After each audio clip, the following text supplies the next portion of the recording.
ಎಕ್ಸ್ಪಾನ್ಷನಲ್ಲಿ minister ಆಗಲಿಲ್ಲ, ಮುಂದೆ ಏನು?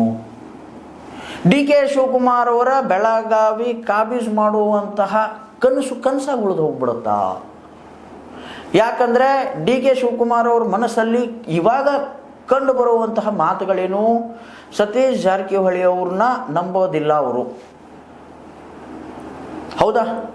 ಸತೀಶ್ ಜಾರಕಿಹೊಳಿ ಅವ್ರಿಗೆ ಮತ್ತು ಜೊತೆಗೆ ಡಿ ಕೆ ಶಿವಕುಮಾರ್ ಅವ್ರ ಮಧ್ಯದಲ್ಲಿ ಅವ್ರದ್ದೇ ಆದಂತಹ ಒಂದು ಕಲೇಶಗಳಿವೆ. ಇದನ್ನು ಓವರ್ಕಮ್ ಮಾಡಬೇಕಂತ ಅಂದರೆ ಡಿ ಕೆ ಶಿವಕುಮಾರ್ ಅವರು ಏನು ಮಾಡಬೇಕು? ಲಕ್ಷ್ಮಣ ಸವದಿ ಅಂತಹ ಏನಂತೀರ ನೀವು, ಬೆಳಗಾವಿ ಜಿಲ್ಲೆಯಲ್ಲಿ ಸತೀಶ್ ಜಾರಕಿಹೊಳಿ ಅವರ ವಿರುದ್ಧವಾದಂತಹ ನಾಯಕರನ್ನು ತಗೊಂಡು ಬರಬೇಕು.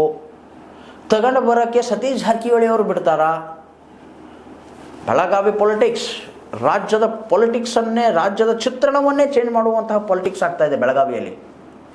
ಏನೇನಾಗುತ್ತೋ ಏನೇನಿಲ್ವೋ ಪ್ರತಿಯೊಂದು ಕೂಡ ನಾವು ನಿಮ್ಮ ಮುಂದೆ ಅಪ್ಡೇಟ್ ಮಾಡ್ತಾ ಇರ್ತೀವಿ. ಜೊತೆಗೆ ಕಮೆಂಟ್ ಬಾಕ್ಸ್ ನಿಮಗೋಸ್ಕರ ಫ್ರೀ ಐತೆ ವೀಕ್ಷಕರೇ, ಕಮೆಂಟ್ ಹಾಕೋದನ್ನು ಮರಿಬೇಡಿ ಅಂತ ಹೇಳ್ತಾ ಇವತ್ತಿನ ರಾಜ್ಯ ಸುದ್ದಿಗೆ ಮುಕ್ತಾಯ ಹಾಡ್ತಾ ಇದ್ದೀನಿ. ಇನ್ನಷ್ಟು ಸುದ್ದಿಗಳಿಗಾಗಿ ಸದಾ ಫಾಲೋ ಮಾಡ್ತಾರೆ 60 ನ್ಯೂಸ್. ಇದು ಸತ್ಯದ ಕೈಗನ್ನಡಿ. ಧನ್ಯವಾದ.